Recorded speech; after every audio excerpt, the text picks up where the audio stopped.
பாதையில் வீசும் பிரகாசத்தில் தீவிரம் நடப்பதே எனது ஆத்திரம்.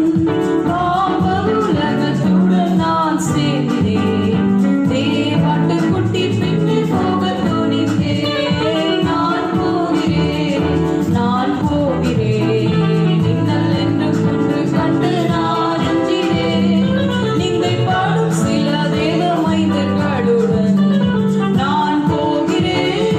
இயேசுவே நான் போகிறேன், நான் போகிறேன், நான் போகிறேன், நீங்கள் என்று கொண்டு கண்டு நான் அஞ்சினேன்.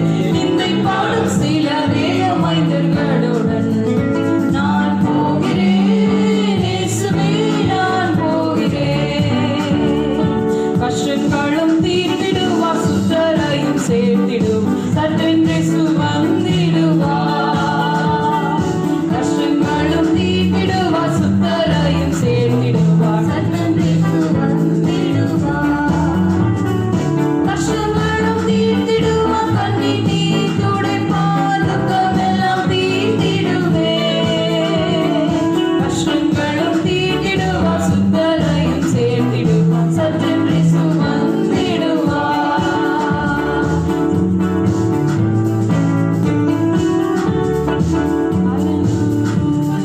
இயேசுவின் இறையில்லா நாமத்தை புகழ்ந்து இகமதில் பாடிட தருணம் இதை என பாடவில்லை. ஒன்று சேர்ந்து நாம் பாடுவோம். நித்தியமான பர்வதமே உந்தனில் நிலைத்திருப்பேன்.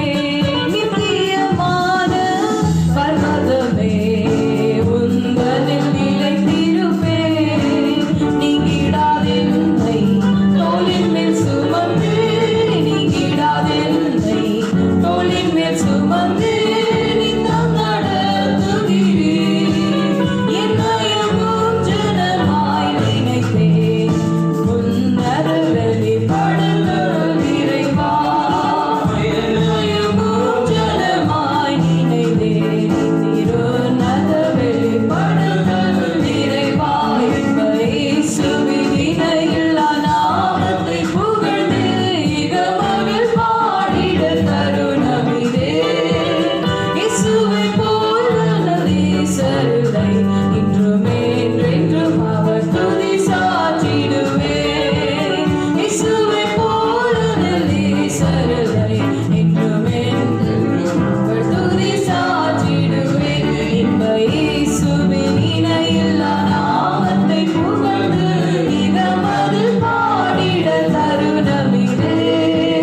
இயேசுவை போல் நேசரில்லை, இன்றும் என்றென்றும் அவர் துதி சாற்றிடுவேன். கடைசியாக நன்றி என்று நான் வருவேனே, நம்பிக்கை கண்மலையின் இரவா என்ற பாடலை பாடி நாம் இந்த ஆராதனை முடிப்போம். நன்றி என்றும் நான் வருவேனே, நம்பிக்கை கண்மலையின் இறைவா. நன்றி என்றும் நான் வருவேனே, நம்பிக்கை கண்மலையின் இறைவா. ஏந்தன் துணை நீரே, என்னை அறிவீர், உந்தன் பாதம் தாங்கிடுவீர். ஏந்தன் துணை நீரே, என்னை அறிவீர், எந்தன் பாதம் தாங்கிடுவீர். எந்தன் இயேசுவே, உந்தன் நேசமே எந்தன் உள்ளம் உருகிடுதே. நல்ல பாங்கினை நான் அடைந்தேன், திருப்பாதம் வல்லவராம் வரவே சரணம். நல்ல பாங்கினை நான் அடைந்தேன், திருப்பாதம் வல்லவராம் வரவே சரணம். Hallelujah. Praise God. God bless you. Dear brothers and sisters, greetings in the name of the Lord Jesus Christ. கர்த்தராகிய இயேசு கிறிஸ்துவின் நாமத்தினாலே உங்கள் யாவருக்கும் வாழ்த்துதலை தெரிவித்துக் கொள்கிறோம். I am very glad to meet you through this video. இந்த நாளிலும் இந்த காணொளி மூலமாக உங்களை சந்திப்பதில் மிகுந்த சந்தோஷம். Every Sunday we are sharing the word of God. ஒவ்வொரு ஞாயிற்றுக்கிழமையும் நாம் தேவனுடைய வார்த்தையை தியானிக்கின்றோம். Our God is a good God. நம்முடைய தேவன் நல்ல தேவனாய் இருக்கிறார். So far he is good to help us and protect us. இவ்வளவு நாளாக நம்மளை பாதுகாத்து வந்தார். He has helped us. நமக்கு உதவி செய்து வந்தார். He is a good God. அவர் நல்ல தேவன். He is always good. அவர் எப்பொழுதும் நல்லவராகவே இருக்கிறார். Today we are going to meditate the word of God. இன்றைக்கும் நாம் கர்த்தருடைய வார்த்தையை தியானிக்க போகிறோம். Psalm 16 verse 8. சங்கீதம் 16ஆம் அதிகாரம் 8ஆம் வசனம். I have set the Lord always before me, because he is at my right hand, I shall not be moved. கர்த்தரை எப்பொழுதும் எனக்கு முன்பாக வைத்திருக்கிறேன், அவர் என் வலது பாரிசத்தில் இருக்கிறபடியால் நான் அசைக்கப்படுவதில்லை. Here psalmist says இந்த சங்கீதக்காரன் சொல்லுகிறார், I shall not be moved. நாம் அசைக்கப்படுவதில்லை என்று. Why? Because what is the reason? இங்கே என்ன காரணம்? He has set the Lord always before him. ஏனென்றால் கர்த்தரை எப்பொழுதும் அவருக்கு முன்பாக வைத்திருக்கிறார். Many problems and many things comes in our life to shake us, to move us. நம்மளை அசைக்கும்படியாக நம்முடைய வாழ்க்கையில் அநேக காரியங்கள் நடந்து கொண்டிருக்கிறது. Nowadays we are going through many problems, many crises. இந்த காலகட்டத்திலும் எவ்வளவு பிரச்சனைகள், எவ்வளவு காரியங்களை நாம் எதிர்கொண்டு வருகிறோம். But we God's people are not shaken. ஆனால் கர்த்தருடைய பிள்ளைகளாக நாம் அசைக்கப்படுவதில்லை. Because we put our faith upon our God. ஏனென்றால் நாம் கர்த்தரின் மீது நம்பிக்கையை வைத்திருக்கிறோம். God has given the word of God for us. அவருடைய வார்த்தையை நம்மளுக்கு கொடுத்திருக்கிறார். He has given the faith in our life. நம்முடைய வாழ்க்கையிலே ஒரு விசுவாசத்தை கொடுத்திருக்கிறார். He has given His presence in our life. அவருடைய பிரசன்னத்தை நமக்கு கொடுத்திருக்கிறார். David has experienced that even though he goes down through many problems and persecutions in his life. தாவீது தன்னுடைய வாழ்க்கையில் எவ்வளவு சூழ்நிலைகளை சந்தித்திருந்தாலும் அதை அவர் அனுபவித்திருக்கிறார். But he says, he is confident that I shall not be moved. நான் அசைக்கப்படுவதில்லை என்று விசுவாச அறிக்கை இடுகிறதை நாம் பார்க்கிறோம். Not of his own strength or own knowledge. தன்னுடைய சுய பலத்தாலோ சுய அறிவினாலோ அல்ல. Because of the Lord's presence is with him. கர்த்தருடைய பிரசன்னம் அவரோடு இருந்ததனால் மாத்திரமே. He says that I have set the Lord always before me. எனக்கு முன்பாக கர்த்தரை நான் வைத்திருக்கிறேன் எப்பொழுதும் என்று சொல்லுகிறார். He has not set the problem in front of him. அவருக்கு முன்பாக தன்னுடைய பிரச்சனைகளை அல்ல, not his crisis. அவருடைய பிரச்சனைகளை அல்ல, but he put the Lord always before him. தனக்கு முன்பாக தேவனை வைத்திருக்கிறார். That means the presence of God is with him. அப்படி என்றால் கர்த்தருடைய பிரசன்னம் அவருக்கு முன்பாக இருக்கிறது என்று அர்த்தம். He is saying that he is seeing the Lord always, that he is with him. அவர் எப்பொழுதும் தேவனோடு இருக்கிறது, தேவன் அவரோடு இருக்கிறதை அவர் உணர்கிறார். So God, we set our God in front of us. ஆகையால் நமக்கு முன்பாக நாம் தேவனை வைக்கும் பொழுது nothing can shake us. நம்மை ஒரு காரியமும் அசைக்க முடியாது. Whether we have put our strength or knowledge or problem in front of us, நாம் நம்முடைய பலனையோ நம்முடைய அறிவையோ நம்முடைய திறமையோ நமக்கு முன்பாக வைத்தால் we will be shaken. நாம் அசைக்கப்பட்டு விடுவோம். But ஆனால் the experience of David is, தாவீதுடைய அனுபவத்தை நாம் பார்க்கிறோம். he has set the Lord always before him. தாவீது கர்த்தரை தனக்கு முன்பாக வைத்திருக்கிறதை நாம் பார்க்கிறோம். It is example for us. இதுதான் ஒரு சிறந்த ஒரு எக்ஸாம்பிளாக இருக்கிறது. We also set our Lord before us. இந்த உதாரணத்தை போலவே நாமும் நம்முடைய தேவனை நமக்கு முன்பாக வைக்க வேண்டும். Then we will say, I shall not be moved. அப்பொழுது நாமும் சொல்ல முடியும், நாம் அசைக்கப்படுவதில்லை என்று. In this corona period, இந்த கொரோனா காலகட்டத்திலும் there are many things which can shake us. நம்மை அநேக காரியம் அசைக்கலாம். But if we set the Lord before us, ஆனால் நாம் தேவனை நமக்கு முன்பாக வைக்கும் பொழுது we shall not be moved. நாம் அசைக்கப்படுவதில்லை. In Psalm 62 verse 2, he says, சங்கீதம் 62ஆம் அதிகாரம் 2ஆம் வசனம் சொல்லுகிறது, He only is my rock and my salvation. He is my defense. I shall not be greatly moved. அவரே என் கன்மலையும் என் இரட்சிப்பும் என் உயர்ந்த அடைக்கலமுமானவர். நான் அதிகமாய் அசைக்கப்படுவதில்லை. Verse 6 says, 6ஆம் வசனம் இப்படியாக சொல்லுகிறது, He only is my rock and my salvation. He is my defense. I shall not be moved. அவரே என் கன்மலையும் என் இரட்சிப்பும் என் உயர்ந்த அடைக்கலுமானவர். நான் அசைக்கப்படுவதில்லை. in verse 2 and 6 we can see a difference here. இந்த 2ஆம் வசனத்திலும் 6ஆம் வசனத்திலும் நாம் அநேக there is a difference. வித்தியாசங்களை நாம் பார்க்கலாம். What's the difference? என்ன வித்தியாசத்தை நாம் காண்கிறோம்? Second verse it says, I shall not greatly move. நான் அதிகமாய் அசைக்கப்படுவதில்லை என்று 2ஆம் வசனத்திலே சொல்லப்படுகிறது. Sixth verse it says, I shall not be moved. 6வது வசனத்திலே சொல்லுகிறது 2ஆம் பாகத்தில் நான் அசைக்கப்படுவதில்லை என்று சொல்லுகிறது. That means when we meet a new problem, we will be shaken greatly. அப்படி என்றால் நாம் ஒரு புதியதாக ஒரு பிரச்சனையை நாம் சந்திக்கும் பொழுது நாம் அசைக்கப்படுவோம். Greatly shaken. நாம் அதிகமாக அசைக்கப்பட்டிருப்போம். But after second time when we see the same problem, அதே காரியத்தை நம்முடைய வாழ்க்கையில இன்னொரு முறை நாம் அதை சந்திக்கும் பொழுது we shall not say that I am not greatly moved, but I shall not move. அதே மாதிரி நாம் அதிகமாக அசைக்கப்படுவதில்லை, நாம் அசைக்கவே படுவதில்லை. That means first time when we meet a problem, we will think this is a great problem. அப்படி என்றால் முதல் முறை நாம் ஒரு பிரச்சனையை நாம் சந்திக்கும் பொழுது நாம் நினைக்கலாம் இது ஒரு பெரிய பிரச்சனையாக காணப்படுகிறதே என்று நாம் கவலைப்படலாம். Second time when we see that, it will take it easy. ஆனால் அதே பிரச்சனை 2வது முறை வரும்பொழுது நமக்கு அது சுலபமாக மாறிவிடுகிறது. In this corona period also, இந்த கொரோனா வேளையிலும் நாம் பார்க்கிறோம். first time when we heard about the coronavirus, அந்த கொரோனா வந்துவிட்டது என்று நாம் கேள்விப்படும் பொழுது we are trembling, we are fearing. நாம் எவ்வளோ பயத்திலும் நாம் எவ்வளோ கஷ்டத்திலும் இருந்தோம். But now, ஆனால் இப்பொழுது a long period has gone. அநேக நாட்கள் கடந்து விட்டது. When we heard about corona in far away distance, we got afraid. எங்கேயோ தூரத்துல ஒருத்தர் பாதிக்கப்பட்டு இருக்கிறார்கள் என்று கேள்விப்படும் பொழுது நாம் பயந்தோம். But now, ஆனால் இப்பொழுது near to us, people are affected. We are not afraid. நம்முடைய பக்கத்திலே நம்மை சுற்றி இருக்கிற நம்மளுடைய அருகாமையிலே அந்த கொரோனா இருக்கிறது என்று சொல்லும் பொழுது நமக்கு அந்த ஒரு பயம் இல்லை. Because we have already seen about that.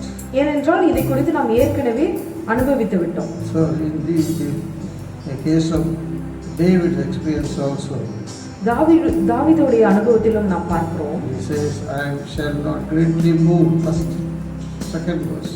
நான் அதிகமாக அசைக்கப்படுவதில்லை என்று 2வது வசனத்திலே தாவீது சொல்லுகிறார். But the 6th verse, I shall not be moved. ஆனால் 6வது வசனத்திலே நான் அசைக்கப்படுவதில்லை என்று சொல்லுகிறார். So we may also go through many problems.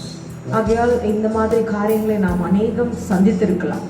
But verse 1 says, ஆனால் 1ஆம் வசனம் சொல்லுகிறது, because the Lord is my rock and my salvation. அவரே என் கன்மலையும் என் இரட்சிப்பும் என் உயர்ந்த அடைக்கலுமானவர். This is the answer for this. இதுதான் இந்த கேள்விக்கு பதிலாக இருக்கிறது. Because our God is the rock and salvation. நம்முடைய தேவன் கன்மலையும் இரட்சிப்புமாயிருக்கிறார். He is high tower for us. அவர் உயர்ந்த கன்மலையாயிருக்கிறார். He is with us. அவர் நம்மோடு இருக்கிறார். So we shall not be shaken. நாம் ஒரு நாளும் அசைக்கப்படுவதில்லை. David, yes, God as his rock and salvation. தாவீது கர்த்தரை கன்மலையுமாகவும் இரட்சிப்புமாகவும் கண்டார். We shall not be moved. ஆகையால் அவர் அசைக்கப்படுவதில்லை. Nowadays many things want to shake us.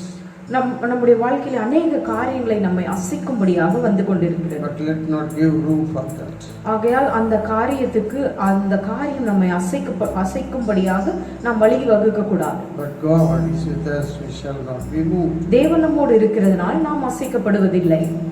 This is the experience of David. இதுதான் தாவீதுடைய அனுபவமாக இருக்கிறது. Many servants of God have gone through many problems and many tribulations, but they never shaken. அநேக கர்த்தருடைய பிள்ளைகளின் இவ்வகையான பாடுகள் வழியாகவும் கஷ்டங்கள் வழியாகவும் சென்றிருந்தாலும் அவர்கள் இதை அனுபவித்திருந்தாலும் அவர்கள் ஒரு நாளும் அசைக்கப்படுவதில்லை. They are strong in the faith of the Lord. தேவனுடைய விசுவாசத்திலே அவர்கள் உறுதியாக இருந்தார்கள். Let us have such kind of faith in our life. அதே உறுதியையும் விசுவாசத்தையும் நம்முடைய வாழ்க்கையிலும் நாம் வைத்துக் கொள்ள வேண்டும். God will help us that we shall not be shaken. தேவன் நாம் அசைக்கப்படாதபடி நமக்கு உதவி செய்வாராக. If we want to live a strong, unshaken life, நாம் அப்படியாக ஒரு அசைக்கப்படாத ஒரு திடமான வாழ்க்கை வாழ வேண்டும் என்றால் first of all we must set the Lord always before us. நமக்கு முன்பாக தேவனை நாம் வைக்க வேண்டும். Secondly, இரண்டாவதாக psalmist says, சங்கீதக்காரன் சொல்கிறார், Psalm 15, 1-5. சங்கீதம் 15ஆம் அதிகாரம் 1-5 எப்படி சொல்லுகிறது? கர்த்தாவே, யார் உம்முடைய கூடாரத்தில் தங்குவான்? யார் உம்முடைய பரிசுத்த பர்வதத்தில் வாசம் பண்ணுவான்?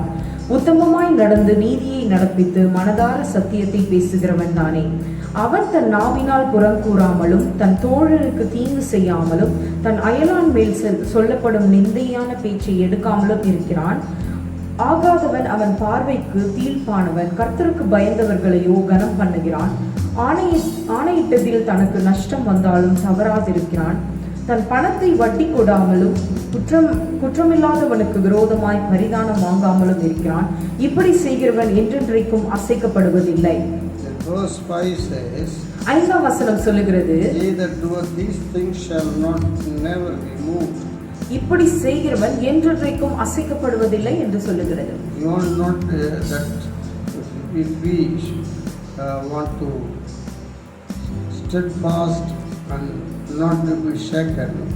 நாம் ஒருபோதும் அசைக்கப்படக்கூடாது என்றால் first of all we must set the Lord always before us. நமக்கு முன்பாக தேவனை வைத்திருக்க வேண்டும். We must feel the presence of God in us. தேவனுடைய பிரசன்னத்தை நம் வாழ்க்கையிலே அனுபவித்தவர்களாக இருக்க வேண்டும். This is the experience of David. இதுதான் தாவீதுடைய அனுபவமாக காணப்படுகிறது. Secondly, he says, இரண்டாவதாக அவர் சொல்லுகிறார், if we want to not be shaken, நாம் அசைக்கப்படக்கூடாது என்றால், he says in the Psalm 15, சங்கீதம் 15ஆம் அதிகாரத்திலே 1-5 verses, 1-5 வரைக்கும் he says there are some reasons. இங்கே அநேக காரியங்களை நாம் பார்க்கிறோம். He lists some reasons that we shall not be shaken. இங்கே அநேக காரணங்களை பார்க்கிறார் நாம் அசைக்கப்படாமல் இருக்கும்படியாக. Totally we can say in one word, ஒரே வார்த்தையில் சொல்ல வேண்டுமென்றால், if we live a holy life, நாம் பரிசுத்தமான வாழ்க்கையை வாழும் பொழுது, pleasing life to God, கர்த்தருக்கு பிரியமான வாழ்க்கையை வாழும் பொழுது, then we will never be moved. நாம் ஒருபோதும் அசைக்கப்படுவதில்லை. That's why psalmist says, he that doeth these things shall never be moved. ஆகையால் தான் சங்கீதக்காரன் 5ஆம் வசனத்திலே சொல்கிறார், இப்படி செய்கிறவன் என்றென்றைக்கும் அசைக்கப்படுவதில்லை. We do according to the word of God. நாம் கர்த்தருடைய வார்த்தையின்படி நாம் நடக்கின்றோம். Finding what is pleasing to God. கர்த்தருக்கு எது பிரியமானது என்று அறிந்து நாம் நடக்க வேண்டும். We must remove all the filthy things in our life. கர்த்தருக்கு விரோதமான காரியங்களை நம்முடைய வாழ்க்கையில் இருந்து அகற்ற வேண்டும். We must live a holy life in His presence. கர்த்தருடைய அவருடைய சமூகத்தில் நாம் பரிசுத்தமாக வாழ வேண்டும்.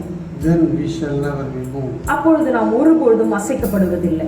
If we live an unholy life, நாம் ஒரு பரிசுத்தம் இல்லாத வாழ்க்கையை நாம் வாழும் பொழுது we will be shaken. நாம் அசைக்கப்படுவோம். We will be shaken. நாம் அசைக்கப்படுவோம். But ஆனால் if we live a holy life, நாம் கர்த்தருக்கு பிரியமான பரிசுத்தமான வாழ்க்கையை வாழும் பொழுது we will be steadfast. We shall not be shaken. நாம் கர்த்தருக்காக திடமனதாய் நிற்போம். நாம் அசைக்கப்படுவதில்லை.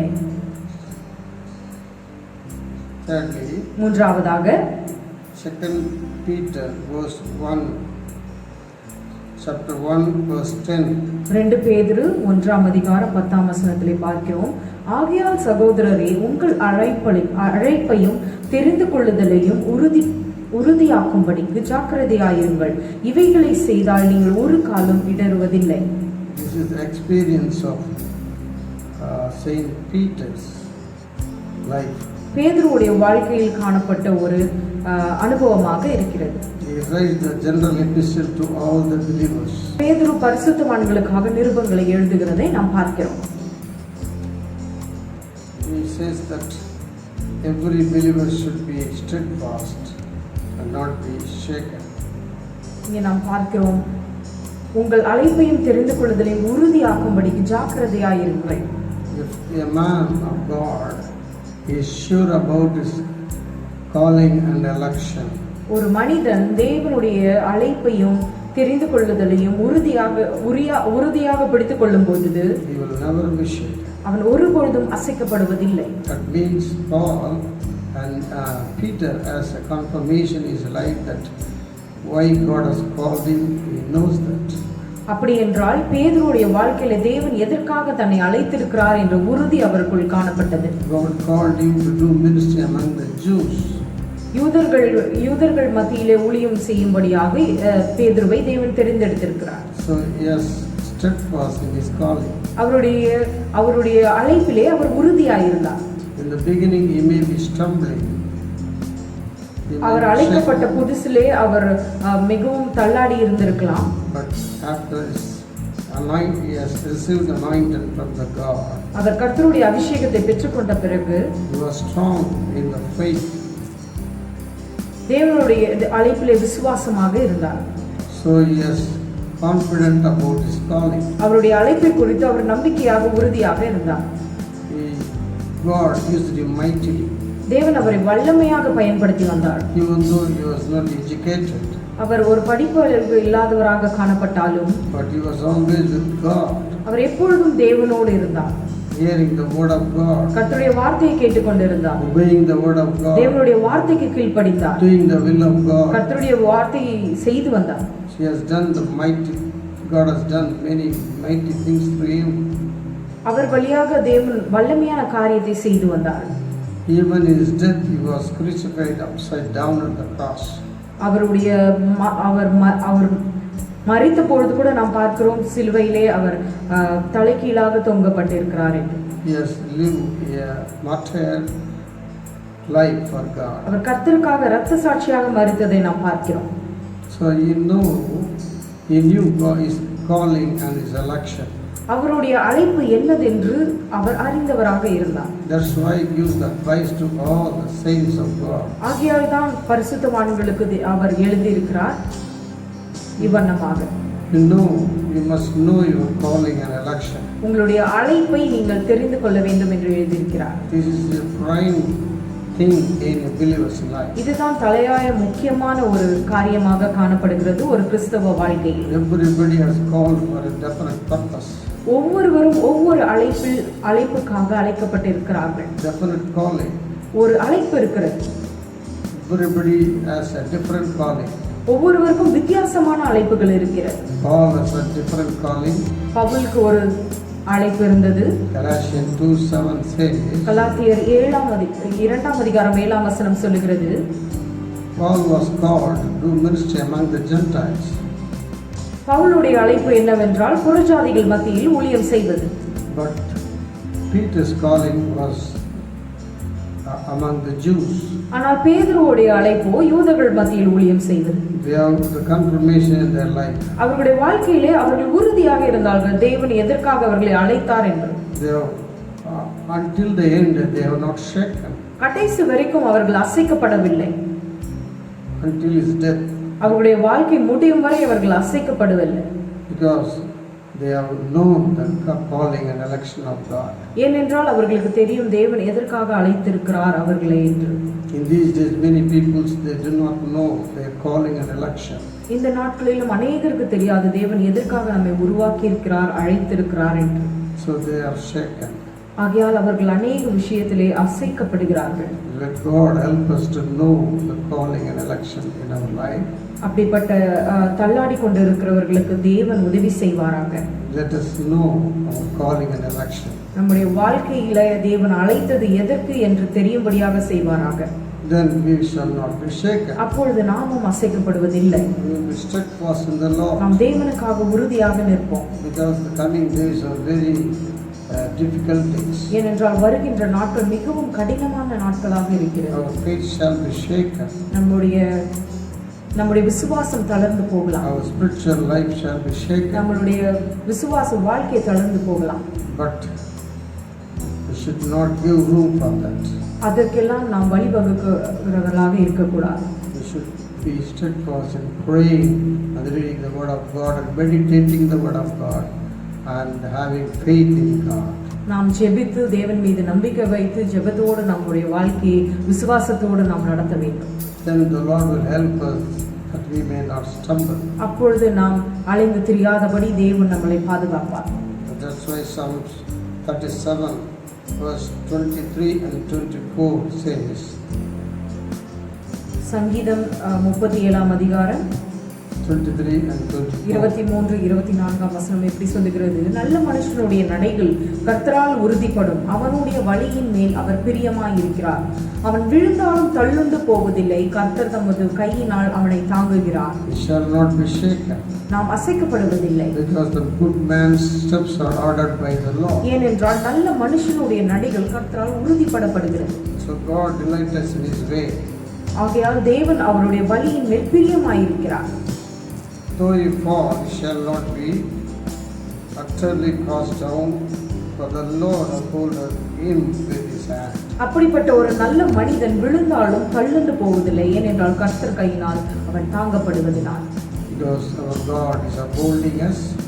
ஏனென்றால் நம்முடைய தேவன் நம்மை பிடித்துக் கொண்டிருக்கிறார். Verse 37 also says. 37ஆம் வசனம் இப்படியாக சொல்லுகிறது, நீ உத்தமனை நோக்கி செம்மையானவைகளை பார்த்திரு, அந்த மனுஷனுடைய முடிவு சமாதானம். So if we live a perfect life, upright life, the Lord will give in our life with a peaceful end. கர்த்தருக்கு முன்பாக நாம் உத்தமமாய் நடக்கும் பொழுது, உத்தமமாய் வாழும் பொழுது தேவன் ஒரு நல்ல சமாதான முடிவை நமக்கு தருபவராக இருக்கிறார். Finally, கடைசியாக Acts chapter 20, அப்போஸ்தலர் 20ஆம் அதிகாரம் 23 and 24 verse. 23-24 வசனத்தை பார்க்கிறோம். கட்டுகளும் உபத்திரவங்களும் எனக்கு வைத்திருக்கிறது என்று பரிசுத்த ஆவியானவர் பட்டணந்தோறும் தெரிவித்ததை மாத்திரம் அறிந்திருக்கிறேன். ஆகிலும் அவைகளில் ஒன்றையும் குறித்து கவலைப்படேன். என் பிராணனையும் நான் அருமையாக எண்ணேன். என் ஓட்டத்தை சந்தோஷத்தோடு முடிக்கவும் தேவனுடைய கிருபையின் சுவிசேஷத்தை பிரசங்கிக்கும் பண்ணும்படி நான் கர்த்தராகிய இயேசுவினிடத்தில் பெற்ற ஊழியத்தை நிறைவேற்றவும் விரும்புகிறேன். Here, this is the confession of Paul. இங்கே பவுலுடைய அறிக்கையை நாம் பார்க்கிறோம். Paul has many difficulties in his life. பவுலுடைய வாழ்க்கையிலே அநேக கஷ்டங்களை அவர் சகித்து வந்தார். Verse 23 says. 23ஆம் வசனம் சொல்லுகிறது, கட்டுகளும் உபத்திரவங்களும் எனக்கு வைத்திருக்கிறது என்று பரிசுத்த ஆவியானவர் பட்டணந்தோறும் தெரிவிக்கிறதை மாத்திரம் அறிந்திருக்கிறேன். Save the Holy Ghost witnesseth in every city, saying the bonds and afflictions abide me. Holy Spirit has told him. ஆகையால் பரிசுத்த ஆவியானவர் பவுலுக்கு வெளிப்படுத்தியிருக்கிறார், you have bonds and difficulties. கட்டுகளும் உபத்திரவங்களும் உன் வாழ்க்கையில் உண்டு என்று. But he has bonds and difficulties. அவருடைய வாழ்க்கையில கட்டுகளும் உபத்திரவங்களும் இருந்தாலும் he never worry about that bonds and difficulties. அந்த கட்டுகளை குறித்தும் அவருடைய வாழ்க்கையில் சந்தித்த உபத்திரவங்களை குறித்தும் அவர் ஒரு நாளும் கவலைப்பட்டதே இல்லை. 24th verse says. 24ஆம் வசனம் சொல்லுகிறது, but none of these things move me, neither count I my life dear unto myself, so that I might finish my course with joy and the ministry which I have received of the Lord Jesus to testify the gospel of the grace of God. None of these things shall not move me. அவைகளில் ஒன்றாகிலும் குறித்து கவலைப்படேன். The bonds and the difficulties and everything. கட்டுகளை குறித்தும் உபத்திரவத்தை குறித்தும் ஒன்றையும் குறித்து நான் கவலைப்படேன் என்று சொல்லுகிறார். God allowed bonds and difficulties in Paul's life. பவுலுடைய வாழ்க்கையிலே கட்டுகளும் உபத்திரவத்தையும் அனுபவித்திருக்கலாம். Holy Spirit told him already. பரிசுத்த ஆவியானவர் அந்த காரியத்தை அனுபவித்து அவரிடம் கூறியிருக்கலாம். Already he has told. கூறியிருக்கிறார் அதை குறித்து. But even though he has bonds and difficulties, கட்டுகள் உண்டு, உபத்திரவம் உண்டு என்று அறிந்திருந்தும் you want to finish his course joyfully. அவருடைய வாழ்க்கையை அவர் சந்தோஷமாக முடிக்கவே அவர் வாஞ்சையாக இருந்தார். You want to preach the gospel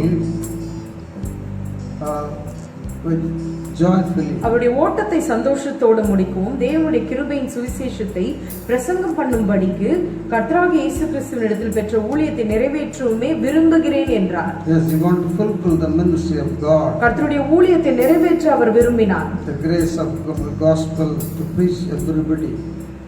கிருபையின் உபதேசத்தை சுவிசேஷத்தை அவர் விரும்பினார். To preach the people. மக்களுக்கு அதை பிரசங்கிக்க அவர் விரும்பினார். That's why God has called him. ஆகையால் தான் தேவன் அவரை அழைத்திருக்கிறார்.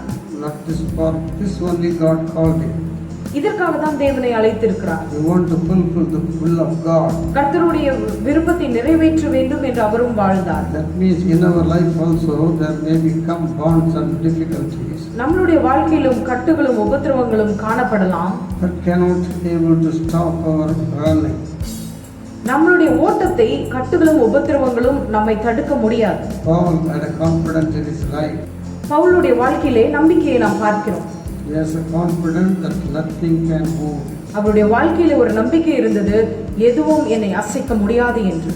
So we must have such kind of confidence in our life. அவ்வகையான ஒரு நம்பிக்கை நம்முடைய வாழ்க்கையில வேண்டும். That's why Paul says, I have finished the course, I have run the race. ஆகையால் தான் பவுல் சொல்லுகிறார், ஓட்டத்தை முடித்தேன், விசுவாசத்தை காத்து கொண்டேன் என்று. So God, he has finished his course. அவருடைய ஓட்டத்தை முடித்து விட்டார். Until his last breath, கடைசி மூச்சு வரைக்கும் he has run for the Lord. தேவனுக்காக ஓடினார். For what purpose the Lord has called him? தேவன் எதற்காக அவனை அழைத்தாரோ He fulfilled in his life.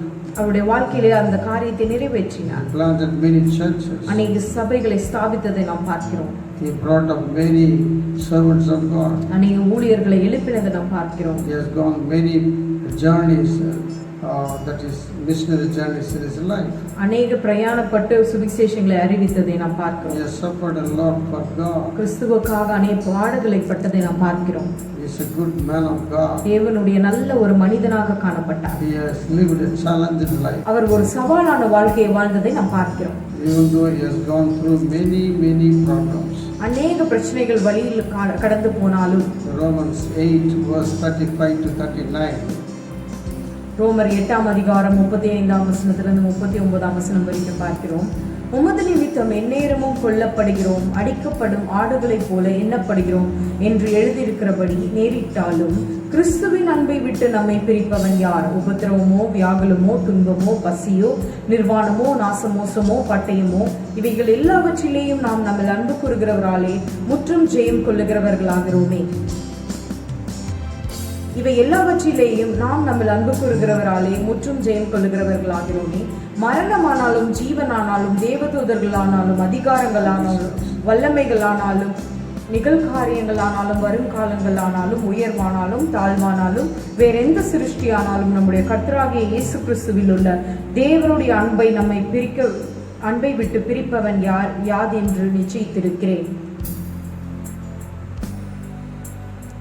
Who shall separate us from the love of Christ? Shall tribulation or distress or persecution or famine or nakedness or peril or sword? As it is written, for thy sake we are killed all the day long. We are accounted as sheep for the slaughter. Nay, in all these things we are more than conquerors through him that loved us. For I am persuaded that neither death, nor life, nor angels, nor principalities, nor powers, nor things, nor present, nor things to come, nor height, nor depth, nor any other creature shall be able to separate us from the love of God, which is Christ Jesus our Lord. For I am persuaded that neither death, nor life, nor angels, nor principalities, nor power, and nor things present, nor things to come, we might death or anything separate me from the love of God. மரணமானாலும் ஜீவனானாலும் தேவதூதர்களானாலும் அதிகாரங்களானாலும் வல்லமைகளானாலும் நிகழ்காரியங்களானாலும் காரியங்களானாலும் உயர்வானாலும் தாழ்வானாலும் வேற எந்த சிருஷ்டியானாலும் நம்முடைய கர்த்தராகிய கிறிஸ்து இயேசுவில் உள்ள அன்பை விட்டு நம்மை பிரிக்க மாட்டாது என்று நிச்சயித்திருக்கிறேன். Verse 8, chapter 8, verse 35 to 39, he lists us what are the things he has gone through. ஆகையாலே இந்த 35ஆம் வசனத்திலிருந்து 39ஆம் வசனம் வரைக்கும் நாம் பார்க்கிறோம் அவர் எந்தெந்த காரியங்களை கஷ்டங்களை அனுபவித்திருக்கிறார் என்று. But all these things cannot separate him from the love of God. இந்த இவ்வகையான காரியங்கள் அவர் தேவனுடைய அன்பை விட்டு பிரிக்க முடியாமல் இருந்தது. He was always with God. அவர் எப்பொழுதும் தேவனோடு இருந்தவராக காணப்பட்டார். He was always with the will of God. அவர் கர்த்தருடைய சித்தத்திலே நிலைத்திருந்தார். He has done in his life the perfect will of God. கர்த்தருடைய வாஞ்சையை நிறைவேற்றுகிறவராக இருந்தார். Full will of God. முழு விருப்பத்தையும் நிறைவேற்றினார். So he has done in his life what God has called for him. அவருடைய வாழ்க்கையில என்ன அழைப்பு இருந்ததோ அத்தனை காரியத்தையும் நிறைவேற்றி முடித்தார். Nothing can separate him from the love of God. தேவனுடைய அன்பை விட்டு ஒரு காரியமும் பிரிக்க முடியாமல் இருந்தது. Nowadays also we are going through many hardships. இந்த காலகட்டத்திலும் நாம் அநேக கஷ்டங்களை அனுபவித்துக் கொண்டு வருகிறோம். Satan is allowing coming in our life to separate us from the love of God. நம்முடைய கர்த்தராகிய அன்பை விட்டு நம்மை பிரிக்கும்படியாக எவ்வளவு பிரச்சனைகளை சத்துரு கொண்டு வந்தாலும் But we should not give room to that. நாம் அவ்வகையான காரியங்களுக்கு நாம் வழிவகுக்காதபடி We should be steadfast. நாம் திடமனதாக இருக்க வேண்டும். Stand in the Lord. கர்த்தருக்காக நிற்க வேண்டும். As Paul has stood in his faith. Pavul எப்படி கர்த்தருக்குள் விசுவாசத்தோடு இருந்தாரோ, Yes, he says nothing can separate me. அவர் சொல்லுகிறார் என்னை எதுவாய் இருந்தாலும் பிரிக்க முடியாது என்று. None of these things shall move me. இந்த காரியங்களில் எதுவும் என்னை பிரிக்க முடியாது என்று சொல்லுகிறார். So the same faith let us have in our life. இதே வகையான விசுவாசத்தை நம்முடைய வாழ்க்கையிலே நாம் அனுபவிக்க The வேண்டும். God who called Paul also called us. பவுலை அழைத்த தேவன் தான் நம்மையும் அழைத்திருக்கிறார். The God who called Peter, the same God called us. பேதுருவை அழைத்த அதே தேவன் தான் நம்மையும் அழைத்திருக்கிறார். The God who was with David, the same God is with us. தாவீதோடு இருந்த தேவன் தான் நம்மோடும் இருக்கிறார். They have told in their life nothing can make us, move us from the law of God. அவர்கள் சொல்லியிருக்கிறது போல எந்த காரியமும் நம்மை தேவனுடைய அன்பிலிருந்து பிரிக்க முடியாது என்று சொன்னது போல நாமும் இருக்க வேண்டும். As David says, nothing shall move me. தாவீது சொல்லுகிறது போல நான் எந்த காரியத்திலும் அசைக்கப்படுவதில்லை என்று Because சொல்கிறார். I've set the Lord always before me. ஏனென்றால் கர்த்தரை எனக்கு முன்பாக வைத்திருக்கிறேன் என்று தாவீது சொல்லுகிறார். If a man lives a holy life, he shall never move. கர்த்தருக்குள் பரிசுத்தமாக வாழுகிற ஒவ்வொருவரும் ஒரு நாளும் அசைக்கப்படுவதில்லை. God will help him. தேவன் நமக்கு உதவி செய்கிறவராக இருக்கிறார். Those who live a holy life, God will help them. கர்த்தருக்குள் பரிசுத்தமாக வாழ்கின்ற ஒவ்வொருவருக்கும் அவர் உதவி செய்கிறவராக இருக்கிறார். And also in Peter's life, பேதுருடைய வாழ்க்கையிலும் yes, has chosen, he has known the calling and election of the Lord in his life. கர்த்தர் எதற்காக தன்னை அழைத்திருக்கிறார் என்ற அழைப்பை அவர் நிச்சயமாக உணர்ந்திருந்தவராயிருந்தார். So he shall not never move. ஆகையால் அவர் ஒருபொழுதும் அசைக்கப்படவில்லை. He finished his course until his last breath. கடைசி மூச்சு வரைக்கும் கர்த்தருடைய ஊழியத்திலே நிலைத்திருந்து அதை முடித்தார். In the case of Paul also, பவுலுடைய வாழ்க்கையிலும் he says none of these things shall move me. இவ்வகையான காரியங்கள் ஒன்றும் என்னை அசைக்க முடியாது என்று சொல்லுகிறார். Yes, faith confession is life. அவருடைய வாழ்க்கையிலே அவர் அறிக்கையிடுவது விசுவாச அறிக்கையிட்டதை நாம் பார்க்கிறோம். So the Lord helped him. ஆகையால் கர்த்தர் அவருக்கு உதவி செய்தார். He has finished his course. அவருடைய ஓட்டத்தை முடித்தார். Triumphantly. ஜெயத்தோடு முடித்தார். The same God will help us. அதே தேவன் நமக்கும் உதவி செய்ய வல்லவராய் இருக்கிறார். It's not the will of God that we be moved. நாம் அசைக்கப்படுவது தேவனுடைய சித்தம் அல்ல. Let us say like Paul also, பவுலை போல நாமும் சொல்வோம், nothing can separate from me the love of God. உம்முடைய அன்பை விட்டு என்னை ஒரு நாளும் எதுவாலும் பிரிக்க முடியாது என்று சொல்ல வேண்டும். Nowadays we are going through many difficulties. அநேக காரியங்கள் வழியாக நாம் கடந்து போகலாம். But ஆனால் don't give room to the difficulties that they separate us from the love of God. எந்த ஒரு காரியத்திலும் தேவனை விட்டு பிரியும்படியாக அந்த வழியை நாம் வகுக்காதபடி தேவனிடத்தில் விசுவாசமாக இருக்க வேண்டும். Let us say that I shall not be moved. நான் ஒரு பொழுதும் அசைக்கப்படுவதில்லை என்று விசுவாசத்தோடு அறிக்கையிட வேண்டும். Because not of my strength, my knowledge, or my wisdom, but by the grace of God, I shall not be moved, we can say. நம்முடைய அறிவினால் அல்ல, நம்மளுடைய காரியங்களினால், நம்மளுடைய பலத்தினால் அல்ல, கர்த்தருடைய பலன் நம்மளோடு இருக்கிறதுனால் நாம் அசைக்கப்படுவதில்லை. The Lord will help us that we and our family, our church may steadfastly grow in the love of God. கர்த்தருடைய சித்தத்தின்படி நிற்கும்படியாக நமக்கும் நம்மை சுற்றி இருக்கிறவர்களுக்கும் விசுவாசிகளுக்கும் சபையாருக்கும் தேவன் உதவி செய்வாராக. May God help us to go steadfastly until our last breath. நம்முடைய கடைசி மூச்சு வரைக்கும் அவருக்காக நிலைத்து நிற்கும்படியாக, வாழ்க்கையை அறிந்து அழைக்கப்பட்டதுக்கு உறுதியாக ஓடும்படியாக உதவி செய்வாராக. Let us pray God help us that we not be moved in all situations. எந்த ஒரு சூழ்நிலையிலும் நாம் அசைக்கப்படாதபடி நாம் நிலைத்து நிற்க நாம் ஜெபிக்க வேண்டும். There Lord will help us. அப்பொழுது தேவன் நம்மளை உதவி செய்வார். The God who helped David, தாவீதுக்கு உதவி செய்த தேவன், the God who helped Peter, பேதுருக்கு உதவி செய்த தேவன், the God who helped Paul, பவுலுக்கு உதவி செய்த தேவன், the same God will help us. அதே தேவன் நமக்கும் உதவி செய்ய வல்லவராயிருக்கிறார். Because He is the God, unchanging God, yesterday, tomorrow, and today and tomorrow. ஏனென்றால் அவர் நேற்றும் இன்றும் நாளை இன்றும் மாறாதவராயிருக்கிறார். The same God is with us. அதே தேவன் நம்மோடு இருக்கிறார். Till the end of the age, He told, I will be with you. உலகம் முடியும் வரைக்கும் நான் உன்னோடே இருக்கிறேன் என்று சொல்லி இருக்கிறார். The God, promise keeping God is with us. வாக்கு பண்ணின தேவன் நம்மோடு இருக்கிறார். Let us hold His hand, hold His promises, and run after Him until our last breath. நாம் கடைசி வரைக்கும் அவருடைய கரங்களை பிடித்துக்கொண்டு, அவருடைய விசுவாச வாக்குத்தத்த வசனங்களை பிடித்துக்கொண்டு நாம் ஓட வேண்டும்.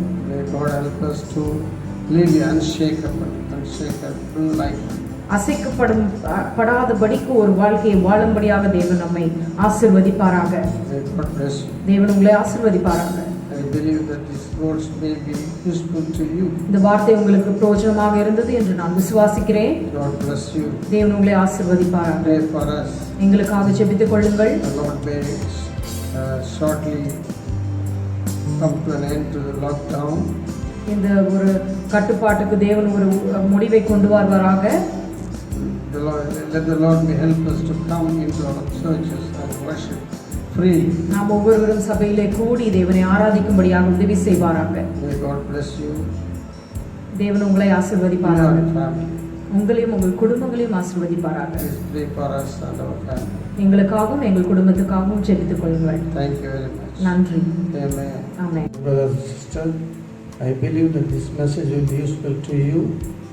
God will help you to live an unshakable life in these days. Let us pray. God bless you. Heavenly Father, thank you for this morning service. You have enabled us to do your service by your grace. So far you are with us and protected us and helped us. Thank you, Lord, for all your benefits.